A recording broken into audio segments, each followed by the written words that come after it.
Hello, welcome back to Learnino.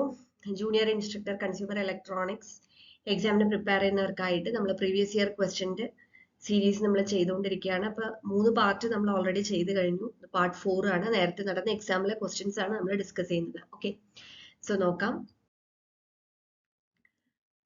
A microwave oven works on dash frequency 1.45 gigahertz, 2.45 gigahertz, 3.45 gigahertz and 1.5 to 3.5 gigahertz. So range വരുന്നത് ഈ 2.45 gigahertzലാണ് വരുന്നത്. So option B is the correct answer.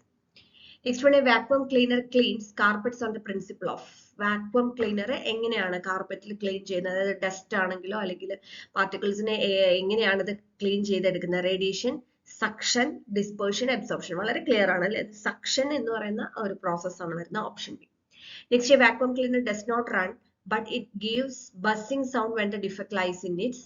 അതായത് vacuum cleaner work ചെയ്യാതെ ഒരു buzzing sound മാത്രം കേൾക്കുന്നത്. എന്ത് defect ആണ് അല്ലെങ്കിൽ എവിടെ ഡിഫക്റ്റ് വരുമ്പോഴാണ്? Main fuse, socket, armature winding, capacitor. അതിൽ ബസ്സിംഗ് സൗണ്ട് കേൾക്കുന്നുണ്ടെങ്കിൽ ആർമേച്ചർ വൈൻഡിങ്ങിലാണ് ഡിഫക്റ്റ് എന്നുള്ളതാണ് ഐഡന്റിഫൈ ചെയ്യേണ്ടത്. Option C. Next, mixer grinder grinds food grains by employing 2 grinder stones, high speed spinning blade, low speed spinning blade, crushing blade. ഇപ്പോൾ mixer grinder ഇതെല്ലാം നമ്മൾ use ചെയ്യുന്ന electronic appliances relate ചെയ്തിട്ടുള്ള questions ആണ്. അപ്പോൾ നമ്മൾ നമുക്ക് അതുകൊണ്ട് തന്നെ നമ്മൾ ഒന്ന് ജസ്റ്റ് ആലോചിച്ചാൽ തന്നെ നമുക്ക് പലതിനും ആൻസർ കിട്ടും. അപ്പോൾ മിക്സർ ഗ്രൈൻഡറിൽ ഫുഡ് ഗ്രൈൻഡ് ചെയ്യുന്നത് high speed spinning table use ചെയ്തുകൊണ്ടാണ്. അപ്പോൾ ഓപ്ഷൻ ബി ആണ് correct answer. Next one, the testing of a mixer grinder is called. അതായത് മിക്സർ ഗ്രൈൻഡറിന് നമ്മൾ അതിന്റെ ഫങ്ഷണാലിറ്റി ടെസ്റ്റ് ചെയ്യുന്നത്, അത് മിക്സർ ഗ്രൈൻഡർ പോലെയുള്ള മറ്റുള്ള അപ്ലയൻസസിന്റെ ഒക്കെ ഈ ടെസ്റ്റിംഗ് ചെയ്യുന്ന ഒരു പ്രോസസ്സിന് ഒരു പേര് പറയും. ഓപ്ഷൻസ് ഇതാണ്: inching, plugging, loading and mixing, and it is inching. Option A. Next, KU band used for satellite communication is. KU band അതിന്റെ ഫ്രീക്വൻസി റേഞ്ച് എത്രയാണെന്നാണ് ചോദിക്കുന്നത്.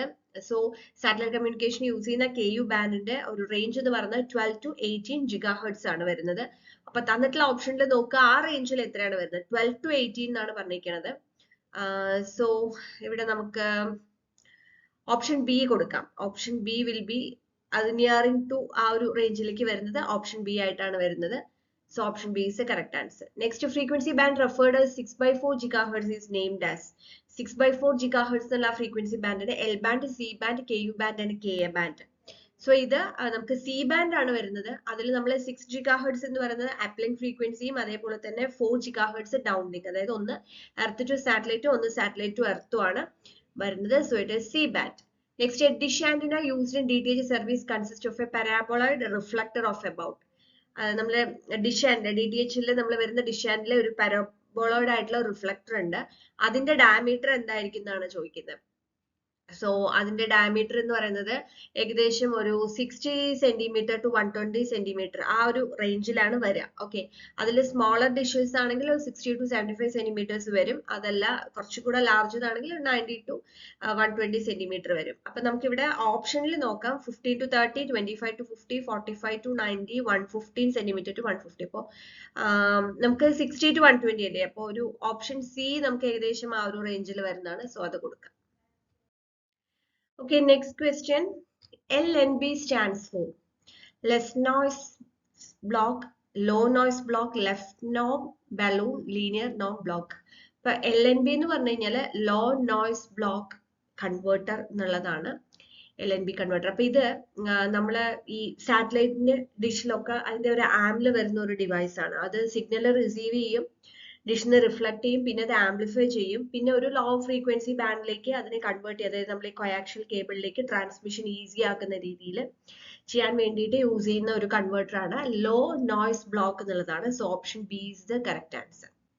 Next one, the set-top receiver's output lies in the frequency band. Set-top receivers in the output 30 to 300, 300 to 3000, 600 to 900, 900 to 1400. അപ്പോൾ set-top receiverൽ അതിന്റെ frequency range ഒരു 900 to 2000 megahertz range ആണ്, അല്ലെങ്കിൽ ഒരു 950 to 2000 megahertz range ആണ് വരുന്നത്. അപ്പോൾ അതിനോട് അടുത്തുള്ള ഒരു ഫിഗർ എന്ന് പറയുന്നത് നമുക്ക് ഓപ്ഷൻ ഡി കറക്റ്റ് ആയിട്ട് കൊടുക്കാം. Next, transponder. ഇപ്പോൾ ട്രാൻസ്പോണ്ടർ എന്ന് പറഞ്ഞു കഴിഞ്ഞാൽ നമുക്ക് എന്താണ്? ട്രാൻസ്പോണ്ടർ ഈസ് എന്താന്നുള്ളതാണ് ഓപ്ഷൻ. ട്രാൻസ്പോണ്ടർ എന്ന് പറഞ്ഞു കഴിഞ്ഞാൽ സാറ്റലൈറ്റിലുള്ള ഒരു ഡിവൈസ് ആണ്. അത് ഈ പറഞ്ഞതുപോലെ സിഗ്നൽസ് റിസീവ് ചെയ്യും അറ്റ് സ്റ്റേഷനിൽ, പിന്നെ അത് ആംപ്ലിഫൈ ചെയ്യും, അതേപോലെ തന്നെ ഫ്രീക്വൻസി ആയിരുന്നു ഷിഫ്റ്റ് ചെയ്യും, ഇന്റർഫറൻസ് ഒക്കെ അവോയ്ഡ് ചെയ്യാൻ വേണ്ടിയിട്ട് ഫ്രീക്വൻസി ഷിഫ്റ്റ് ചെയ്യും, പിന്നെ എർത്തിലേക്ക് തന്നെ റീട്രാൻസ്മിറ്റ് ചെയ്യുകയും ചെയ്യും. അതാണ് ചെയ്യുന്നത്. അപ്പൊ ശരിക്കും പറഞ്ഞു കഴിഞ്ഞാൽ ഇത് ഒരു റിലേ സ്റ്റേഷൻ പോലെ വർക്ക് ചെയ്യുന്നതാണ് ട്രാൻസ്പോണ്ടർ എന്ന് പറയുന്നത്. അപ്പൊ ഇവിടെ ഓപ്ഷനിൽ sort of transmitter, sort of relay station, frequency channel used by the satellite station and none of the above. അപ്പൊ ശരിക്കും പറഞ്ഞാൽ ഇതൊരു റിലേ സ്റ്റേഷൻ പോലെ വർക്ക് ചെയ്യുന്നതാണ് ട്രാൻസ്പോണ്ടർ എന്ന് പറയുന്നത്.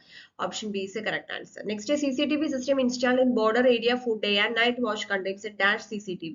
Day and night CCTV ആയിരിക്കും നമ്മൾ ഡേ ആൻഡ് നൈറ്റ് വിഷൻ വേണ്ടി യൂസ് ചെയ്യുന്നത്. Okay, next one, the output of a CCTV camera should be 0.1 VPP, 1 VPP, 10 VPP, 5 VPP.